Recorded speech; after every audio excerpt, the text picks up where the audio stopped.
Yeah. I know we play Nebraska later, but I'm going to enjoy this one right now.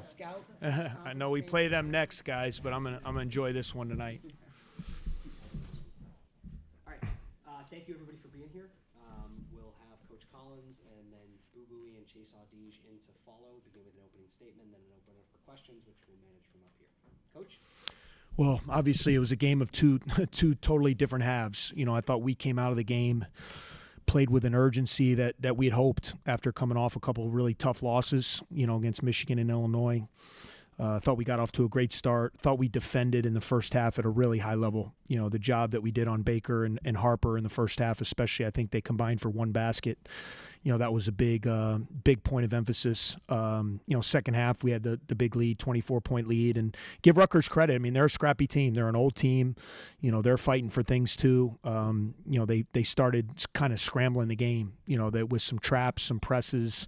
You know, had a little bit of zone. Then they were matching up man. And it got us out of sorts a little bit. No question about it. I mean, for us to have 19 turnovers, that's really uncharacteristic of who we've been. You know, and the credit was to them. You know, I thought they did a great job, you know, with Pete having 6 and Chase having 6. But at the end of the day, man, we found a way to win. You know, they got it to overtime. You know, they made a great play. We had a really hard time guarding Mulcahy and Omuyuri the whole second half, the whole game, really. Both those guys, give them credit. They were fantastic. But, you know, Boo made some big plays, you know, when we needed him to.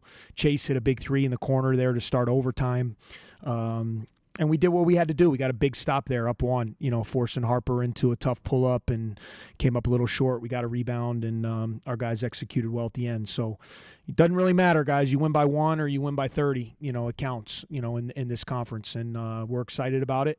It's the start of the second half of the season. You know, we have a real sense of urgency. We know what we're up against here with these last 10 games. And it was great to get off, you know, with a win here at home. Questions?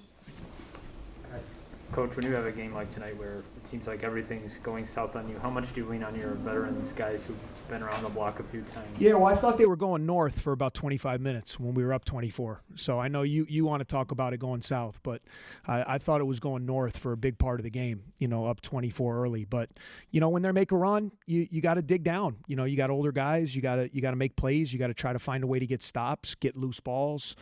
You know, make a big shot, walk up, make free throws, things of that nature. And, you know, fortunately in overtime, we did the job and got the win. So at the end, it was north. It wasn't south, 79-78. Obviously, you end up getting the win. But what was the thing behind the decision just to pull Pete for significant minutes in OT? I thought he was tired. You know, really, I mean, he was playing really hard. You know, I thought he was tired. I wanted a bigger body out there, you know, just on the glass. You know, I just thought Ryan Young was fresh. You know, we have a team where, you know, everybody's has that kind of ego. So I thought he was really gassed at that point. And, you know, I just thought going to Ryan, just another guy in the glass, another guy, you know, Ryan had a couple big buckets late in regulation, you know, when we really needed it. So that was just, you know, just to give him a little bit of a break. And then to Pete's credit, we brought him in there in the last minute. He's our inbounder. Got the ball to the right guys, and did a good job. So that was all just more fatigue more than anything. You talked about the defensive formations that Rutgers threw at you guys. What would you say made it so difficult or different than it was in the first half? Well, they played mostly man in the first half, and then when they did press, I thought we just really attacked it with force. You know, we got ahead of the break. We got some layups. We got some dunks. In the second half, I thought we got on our heels a little bit. You know, and that's human nature at times when you have a lead. You know, you have a tendency to not, you know, be as much on the gas pedal as you might in the first half. So I thought that little bit of us taking our foot off the gas with our aggression against the press. And then they were playing with more urgency at that point. I thought their press, when you're down, you play with a little bit more, you know. And then they turned us over a couple times. And it's like anything, when you get some turnovers, then the press becomes even better because they smell blood in the water. And then our guys, you know, get a little bit on their heels and give them credit. You know, they did a great job of doing that. They switched it up and kind of went to a little bit of a matchup zone and we got stagnant for a while, you know, and you know, fortunately we were able to do enough to get the win. Yeah, I mean, you have a tough second half being outscored by 20 or something. I'm not sure. Yeah, what do you tell 18. Thank you. What do you tell the guys in the huddle and just before overtime just to like bounce back and get that that win? we're going to win. you know, we're going to win, guys. 5-minute game. It's tied. You know, we were up 18 and we outscored them by 18 in the first half. So I know there's a lot of doomsday people in here. That's fine. You know, we won. So I'm happy. You know, we got it to overtime. We were in good spirits. We came out, we scored, we got stops and won the game, you know. So I mean, Rutgers, pretty good team, guys. You know, they've beaten Purdue, you know, they've beaten Iowa, you know, you go down the list. This is a good basketball team. It's a team, I think they got 6 wins in the league. You know, so you beat a team that's 6-4 in the league. You got to do a few good things. I know you guys don't want to see them, but I saw a lot of good things out of our team, and I'm really proud of them. How much does a win like the 1-point win, like you said, how much does that help when you guys have been on the short side of a lot of close games, especially recently? How much does it help to be on top in one? Yeah, I think it helps. I mean, there's no question. Confidence building when you're in a close game, when you got to make a big shot, you know, when you got to make free throws, when you got to get a stop with the game on the line. You know, we've played 11 games now. I think 9 of them, you know, probably 9 of our 11 have been right down to the wire. You know, and to be, you know, we won 2 of those out of the first 8, and to get one tonight, I think anytime you win in these circumstances, you get more confidence, you know, when you get there another time. Oh, you talked about the urgency you saw in your team in the first half. What does that urgency look like in your definition, or what did you see out there that made, you know, kind of define that? Yeah, I just think our guys understood how big this game was. You know, I mean, like I said, that last 5-game stretch, you know, was disappointing. We played 5 of the better teams in the league, you know, 3 of them on the road. And really, we could have won 4 of the 5, you know. So I think the confidence was still there because it wasn't like those teams were rolling us. You know, we felt like a shot here, a miss from them on the other end, and all of a sudden, you know, we might have come out of that stretch 3-2. And so the confidence was still there. Our guys knew how close we were. And we were all frustrated. You know, you look, you know, man, we got 2 wins. We should probably, you know, even if you give and take, probably should have been 5-5 at worst. But that's not what we were. And so, you know, we just came home, you know, or we were home after Illinois. We got together and we just said, hey guys, we got 10 games left, you know, 5 at home, 5 on the road. You know, we got an opportunity here to come out against Rutgers, and basically we need to win the game. You know, this was a must-win for us tonight. I mean, there's no question about it. You know, we had to come out here and win tonight, and that's why I'm really proud of the guys because there was pressure on us for sure. Coach, Julian Roper had a nice first half. How big was tonight as a marker for his development? Yeah, I mean, I'm really proud of how Julian's, you know, progressing. You know, 8 points, 5 assists, 4 rebounds. Really good defender. You know, I thought, you know, he's strong, he's physical, he's a prototypical Big Ten kind of wing guard, and his confidence is growing with every game. You know, he's kind of got that demeanor which I love. He doesn't really show, you know, too much negative or positive. He just kind of plays, you know, and he's got that stoic demeanor, but he's tough, man. And to win in this league, you got to have tough guys, you know, and I'm really excited to continue to watch him grow as his career unfolds here. Yeah. Pete kind of after the last game said, well, we went 2-8 to start. Why not? Why can't we go 8-2 to kind of close out the conference season? Is it harder to spring off of a 1-point win than it is off of a 25-point win to go 8-2, or is that kind of? Yeah, no, I think there were a lot of happy guys in that locker room. You know, obviously, would we have loved to protect that lead and kind of win going away? Sure. I mean, I would have loved it for my blood pressure. But you know, at the end of the day, you know, maybe it's even better that we had to win a close game. You know, maybe it's even better that we faced that kind of game pressure and everybody had, you know, a little bit of late game nerves there, and you got to find a way to dig it out. Maybe for this development, it was better that we had to do that. So I don't know. I do know that we talked about this being a must win, and everybody in that locker room was really excited. So it's really fun. You know, all these teams put a lot into this. I mean, you guys know, just you guys put a lot into what you do. You know, these guys are here morning, noon, and night. They're shooting, they're watching film, they're lifting weights, they're practicing, and you want to see them rewarded. You know, it's a great group. They got a great spirit to them. They love playing with each other, and it was fun to get the win tonight. This is your first Big Ten win at home this year, and at the end you seem to be really engaging with the crowd before those foul shots. Can you just talk about what being at home for Welsh Ryan for this game and just games has been? You know, I felt like, you know, we didn't have students the first 3 games, you know, which obviously hurt us. We had great environments the last 2 games with Wisconsin and Illinois. and tonight I was just really appreciative of the fans that were there, and everybody that backs our program and comes to all these games. A lot of people in the crowd, and they're living and dying with what this team's doing. They've really enjoyed this group, and just was kind of a moment there when we got that final rebound. You kind of knew, it was probably going to be there for us. It was just an exciting moment to kind of share it with the home crowd because we haven't been able to do that, so far in the conference. So hopefully we'll have 4 more opportunities. We can get a few more before the season ends. Boo scored your final 6 points to close out the game. How has he kind of grown into a role? I don't know if closer is the right word, but how has he kind of become more of a go-to guy? Yeah, well, he's not afraid, to have the ball. He wants to have the ball. He wants to make the plays. I've been really proud of his growth this year in terms of kind of learning, when to attack, when to find others. I thought he's done a really good job of that. And he's big. The 3 he hit there at the top of the key, late clock and overtime. He walked up, he made 2 free throws.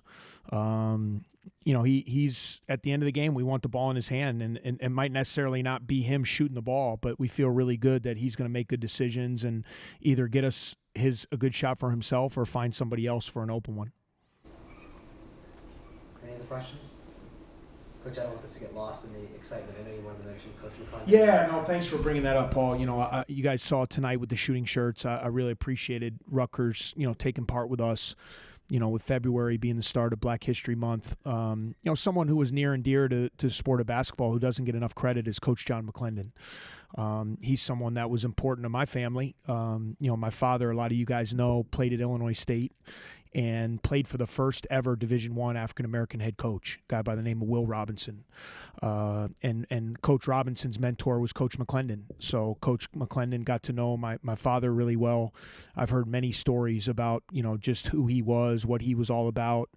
And he paved the way. He paved the way for African-American coaches, behind him to be able to be head coaches now. We have a handful in our league and to coach at the highest level and things of that nature. So we wanted to honor his contribution to the game. We got with Rutgers. Coach Peichel obviously was on board with that. So it was great to be able to honor Coach McClendon tonight as we start Black History Month.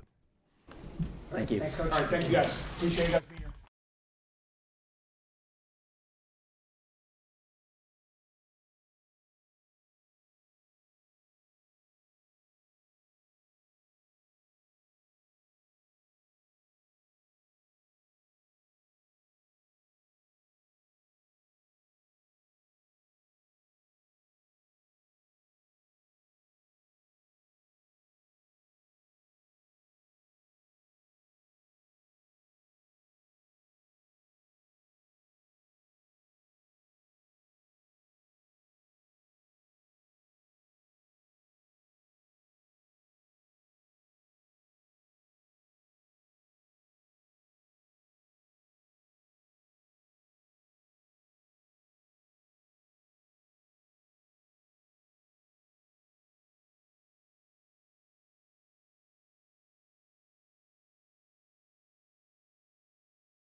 Okay.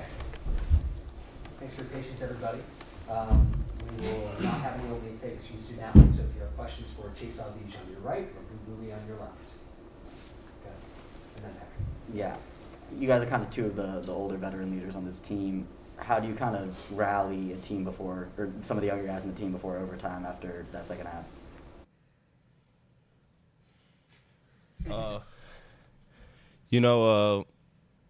We were just talking about as a team, just starting this new, these next 10 games as like a fresh season.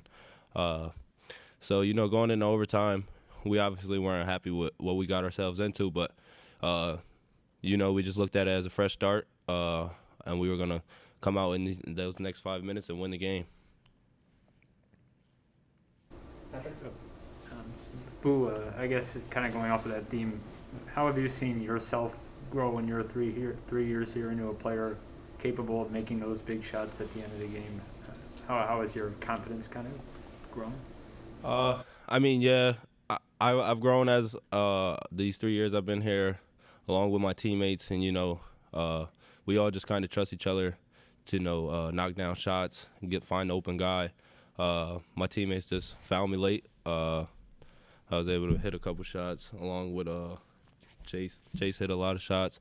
Everyone played their role and did what they were supposed to do, and that's why we were able to win tonight. You guys were on fire in the first half. What was the driving force, did you guys feel like? In the first half, we just were playing defense. I think our defense was definitely the driving force. You're saying, I don't know what the exact numbers were, but their two best guys, Geo Baker and Ron Harper, I think they combined for one basket, and that was a big emphasis coming into the game today. And I think that just fueled our offense because he was getting stops, he was getting stuff in transition, and it feels good when you're offense and you're getting stops and you can run your stuff and feel comfortable. In overtime, you guys, you hit a three, and you had the last 6 points. What kind of just got you guys into the groove and understood, the game's on the line, we got to take over and do our, thing and be those leaders for the offense? We usually we just talk about getting stops. When we're up, if you get a stop, if you get stops, you can't. There's no possible way for you to lose while you're up. So that's where our main focus is. And then once we get on offense, like I was telling you guys before, we just try to get the best shot. So whether that's me getting downhill, finding someone, or getting to my own shot, or setting up somebody else, or Chase setting up somebody, or one of us just setting up somebody else to get a good look. But down in those crunch times, it just comes down to stops. And then obviously just step up and make free throws. Yeah.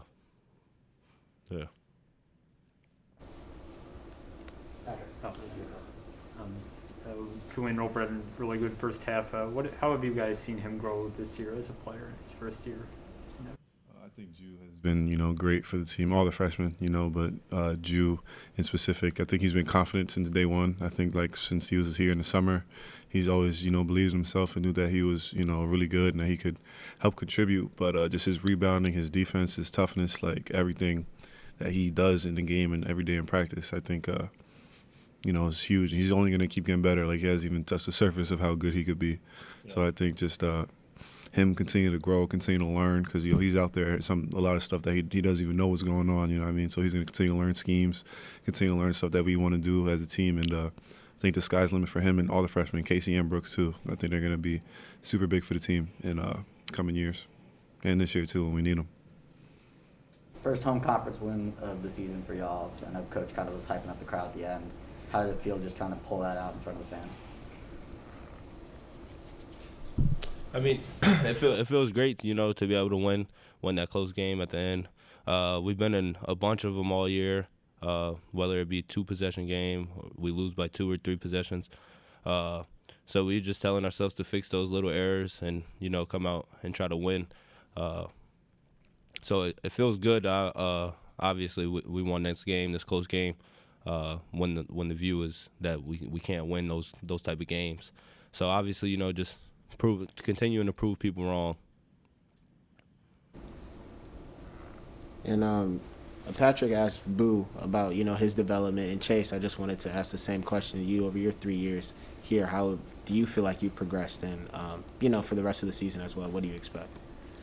I think I progressed a lot. I think me coming here my first year from William & Mary was a big adjustment, just not even just in terms of basketball, in terms of just like life and just social.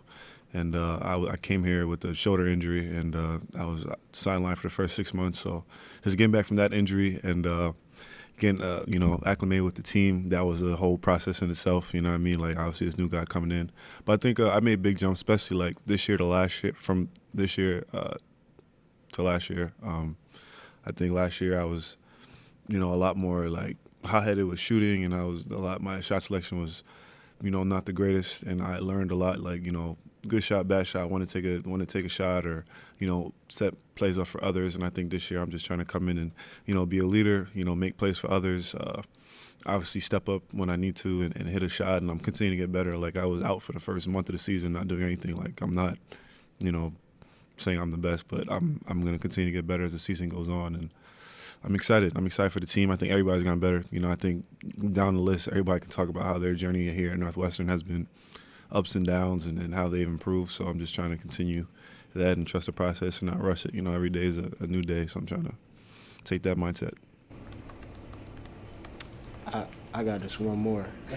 All right. Chase, you got that shirt on, right? Yes, sir. And made by Rome McGee, one of our managers, student managers. Yeah, Rome got you guys right. So I want to talk about the shirt you guys wore today, and Coach Collins talked about it as well. What did it mean to you guys, to wear that, the pregame T-shirt? I think it was huge. I think when they first told us about the collaboration he was doing Rutgers, like, they sent us a documentary to watch by Coach, and I think it's just a beautiful thing, especially just like everything that's going on with Black people in America and just all that stuff. I think just acknowledging that and us being like aware of that, because like if a lot of people don't know that, a lot of people play basketball and don't know the roots of coaching, players, all that stuff. But I think just two programs like this and a game like today, obviously on national TV and stuff like that, where we come together and make it bigger than basketball. I think that's just super amazing and dope, and hopefully continue to do those things throughout Black History Month and show appreciation to the people that came before. Anything else for these guys? All right. Thanks, everybody. Thank you.